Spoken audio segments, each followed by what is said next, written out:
UP board class inter subject math ये lesson 3 चल रहा था। इसकी एक्सरसाइज 3.1 का ये क्वेश्चन नंबर 6 है। इसके 3 पार्ट हैं, एक फर्स्ट पार्ट, एक सेकंड पार्ट और एक थर्ड पार्ट। तो 3 पार्ट है ये। इन तीनों पार्टों को हम हल करेंगे। सबसे पहला पार्ट है, पहले पार्ट में कहा गया है कि ये एक आव्यूह दिया हुआ, इसके एलिमेंट हैं 4, 3, x और 5। तो हमने देखा ये जो आव्यूह है इसका ऑर्डर 1, 2 तो रो है इसमें और 2 कॉलम है, 1, 2 रो और 2 कॉलम। तो इसका ऑर्डर 2x2 का है, 2x2 का ऑर्डर है इसका।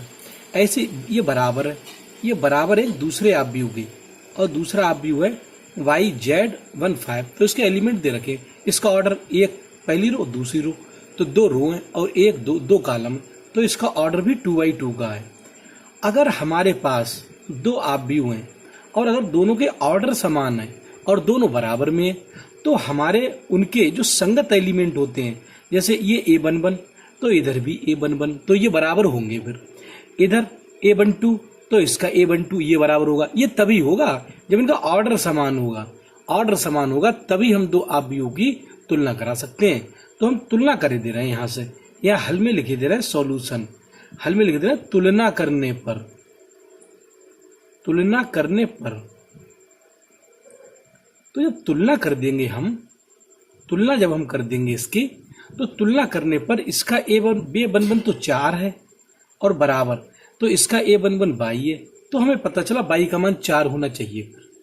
ऐसे इसका A12, ये 12 एलिमेंट है ना पहली और दूसरे कॉलम का, तो ये 3 है, तो बराबर इसका A12 कितना Z है, तो तुलना कर दी तो Z का मान फिर 3 आ जाएगा। ऐसे इसमें इसका 2 एलिमेंट है, ये x है, तो बराबर इसका 2 1 है, तो x का मान 1 आ गया, Z का मान 3 आ गया, y का मान 4 आ गया, और इसका A22 5 है, तो इसका A22 भी 5 है। तो दोनों ये तो बराबर है। तो इनकी तुलना करो या मत करो, लेकिन इसके मान निकालने के लिए इनकी तुलना तो करनी पड़ेगी। तो ये x y z के मान आ गए निकल के, ये आ गया आंसर निकल गया हमारा क्वेश्चन का। तो ये क्वेश्चन समझ में आ गया होगा। अगला क्वेश्चन, इसका ऑर्डर 1, 2 रो है, 1, 2 कॉलम है। ये प्लस लगा के ये मत समझना ये एलिमेंट अलग है, ये इसके साथ जुड़ा हुआ है। जब जुड़ जाते हैं तो दोनों एक बन जाते हैं, एक जुड़ के दोनों एक हो जाते हैं।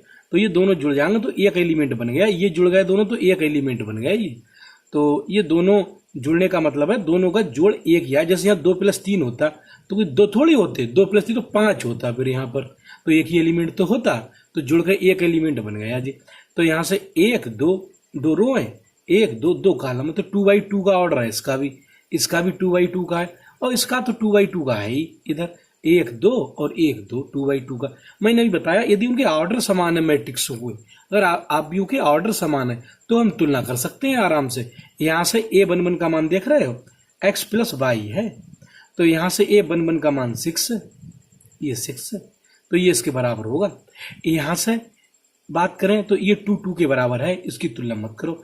यहाँ से ये एलिमेंट जो है ये दूसरी रो पहले कॉलम का है A21, तो A21 का मान यहाँ पर 5 + z है, तो बराबर इधर A21 का मान 5 है, ये वाला ये 5 है, तो इसकी तुलना ऐसी इसका कर देंगे इससे। xy का मान यहाँ पर 8 है ये, तो तुलना कर दी हमने। तो यहाँ से z का मान तो इसका तो निकल ही गया आसानी से 5, और जो 5 इधर ले गए -5, तो यहाँ से z का मान 5 में से 5 घट जाएंगे तो 0 बचेगा z का मान। अब यहाँ से देखो x + y का मान 6 है और xy का मान 8 है, तो ये हमारे समीकरण है। समीकरण x + y 6 है, और एक समीकरण यहाँ से xy का मान हमें पता है 8 है। तो ये 2 समीकरण xy में हमारी दी हुई, तो इन दोनों समीकरणों को हल करेंगे हम।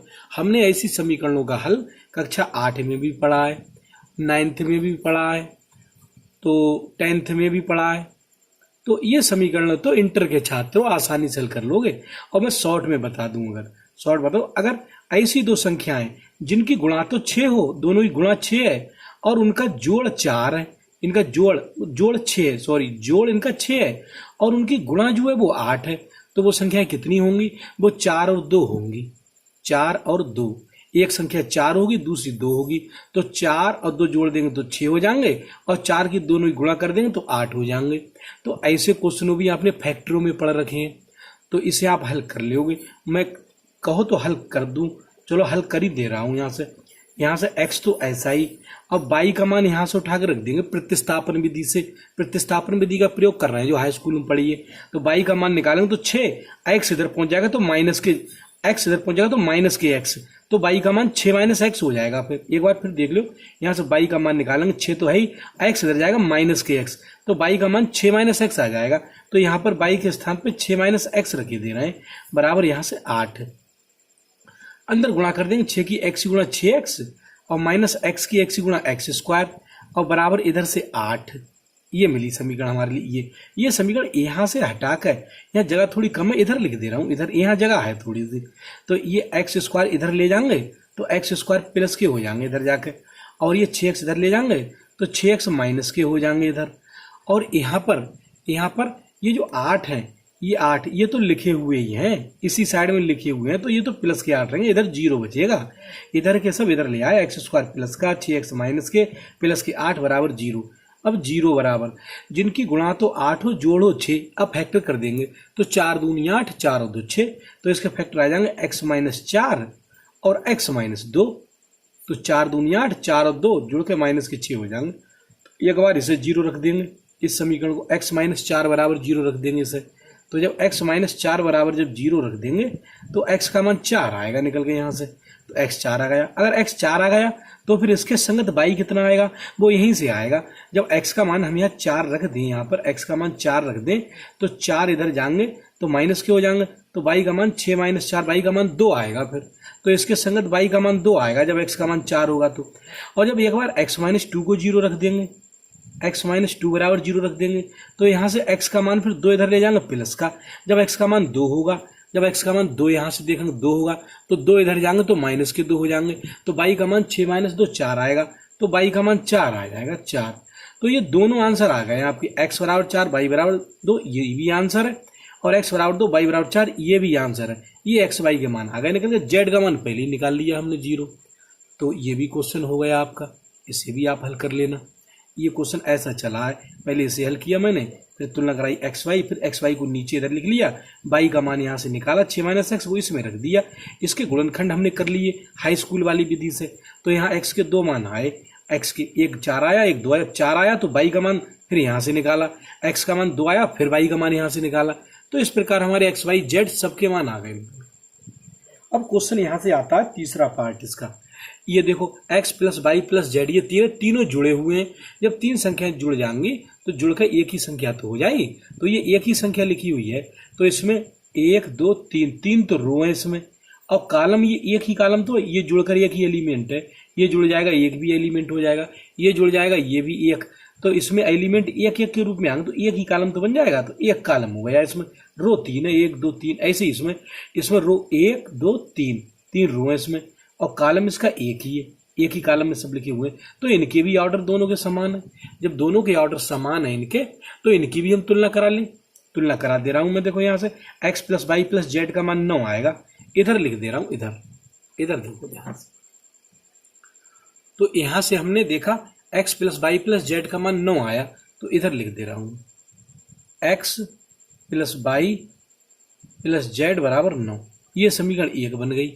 अब यहां से देखो फिर से x प्लस जेड का मान 5 है, तो यहां पर लिखे दे रहे हैं x प्लस जेड का मान 5 है, तो ये समीकरण 2 बन गई हमारी। अगला y प्लस जेड का मान 7 है, तो y प्लस जेड के स्थान पर 7 लिख दे रहा हूं मैं, तो यहां से लिख दे रहा हूं y प्लस जेड के स्थान पर 7, ये समीकरण 3 बन गई। तो ये तीनों समीकरण आ गए, इन्हें हल करके एक्स वाई जेड के मान निकालेंगे। तो यहां से देखो पहले समीकरण 1 से देखो, यहां से लिख दे रहा हूं समीकरण 1 से, तो पहले समीकरण 1 लिख ले रहे हैं, 1 है x प्लस वाई और प्लस जेड बराबर 9। अब यहां से हमारा x प्लस जेड का मान 5 है, तो हम यहां पर x और z इन दोनों के स्थान पर x प्लस जेड इनका मान यहां से 5 उठा के रखे दे रहे हैं, तो x प्लस जेड का मान तो 5 हो जाएगा, इन दोनों का जोड़ 5 क्योंकि है x plus Z 5 plus by रह जाएगा यहाँ से बाई, तो बराबर यहाँ से 9 इधर है, फिर तो बाई का मान निकाल लेंगे 9 और प्लस के 5 इधर जाएंगे तो माइनस के हो जाएंगे, तो बाई का मान 9 में से 5 जाएगा तो 4 मिल जाएगा बाई का मान। लिए बाई का मान आ गया निकल के। अब हम इसी से देख ले रहे हैं, इससे बाई प्लस जेड वाली समीकरण से, ये समीकरण 3 है हमारी, तो यहाँ से हम समीकरण 3 से देख ही ले रहे हैं। समीकरण 3 से, समीकरण 3 कौन सी है? समीकरण 3 है बाई प्लस जेड बराबर 7। अब बाई का मान 4 निकाल लिया है हमने, तो बाई के स्थान पे 4 और प्लस जेड बराबर 7, तो यहाँ से जेड का मान निकालेंगे तो 7 और 4 इधर जाकर माइनस का हो जाएगा, तो यहाँ से जेड की वैल्यू 7 में से 4 घट जाएगी तो 3 बचेगी, तो जेड की वैल्यू भी हमारे पास आ गई। अब बाई आ गया, जेड आ गया, एक्स रह गया, तो एक्स चाहे इससे देख लियो चाहे इससे देख लियो, तो समीकरण 2 से ही देख ले रहे हैं। समीकरण 2 से देख ले रहे हैं। समीकरण 2 है हमारी एक्स प्लस जेड बराबर 5, तो एक्स का मान हम निकाल ले रहे हैं, जेड का मान तो पता ही हमें 3, अब तो जेड के स्थान पे 3 लिखे दे रहे हैं बराबर 5, तो यहाँ से एक्स की वैल्यू आ जाएगी 5, 3 प्लस के इधर जाएंगे तो माइनस के हो जाएंगे, तो एक्स का मान 5 में से 3 घट जाएंगे तो 2 आ जाएंगे निकल गए। ये एक्स का मान आ गया हमारा निकल गए। तो अतः समीकरणों का हल आ गया निकल गए। एक्स वाई जेड के मान निकाले थे, एक्स बराबर 2, वाई बराबर 4 और जेड बराबर 3, तो ये आपके आंसर आ गए निकल गए इस क्वेश्चन के। तो ये क्वेश्चन समझ में आ गया होगा। तो ऐसे क्वेश्चन और भी एक्सरसाइज में दिए हुए हैं, तो उन्हें हल करने का प्रयास करना। आज की वीडियो में इतना ही, धन्यवाद।